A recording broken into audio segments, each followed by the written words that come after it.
তুই বম্বে সার হয়ে ইজি হয়েছে আমি বম্বে সার দেখবো আমি বন্ধন ব্যাংকের অফিসার। ওই কালো সার সাদা সার বল। কদিন ধরে তোমার বাড়িতে আসছে আমি তোমার টাকা পাচ্ছি। দাদা কোথা? দাদা সব জায়গা হ্যাঁ? বুঝতে পারিনি। মন্দির বাজার থেকে কলকাতা পর্যন্ত যেখানে যাবি সেখানে দাদা। মানে তোমার স্বামীর কোনো ঠিক নেই। হ্যাঁ সচল ভালো। আমি ওই সব কাজ করি না। এ আমার আনোয়ার স্বামী এই কালকে তো এই মুখ বলো।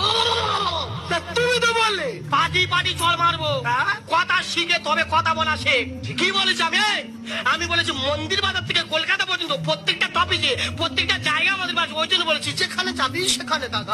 ও তাহলে আমার বোঝার ভুল হচ্ছে। দেখো বৌদি আমি কি বলি শোনো, বলো। যা হওয়ার হয়ে গেছে আমার টাকাটা দাও, বাড়ি চলে যায়। কি হয়েছে? ও বৌদি কি হয়েছে? কি আর কি হয় জানি যা। তোমার কি হয়েছে জানো না? তা না বললে বুঝবো কি করে? তবে একটা জিনিস হচ্ছে সর্বাঙ্গ কামড়াচার গোটা তো কুড়কুড় করছে। ও বৌদি রোগটা এখন নতুন উঠেছে। আমি কি বলি শোনো, এখন আমার কি করতে হবে বলো? দেখ যখন এই রোগ হতো তোর দাদা বাড়ি থাকলে গান করলে শরীর ঠিক হয়ে যেত। তুই একটা গান ধর। আমার বাবার জীবনে শুনি গান খুলে নাকি রোগ ভালো হয়ে যাবে। বৌদি রবীন্দ্রসঙ্গীত চলবে? ও গান শুনলে মৃত্যু বাধা। কোনো বাবা নিয়ে আমার আর ফিরে হবে না?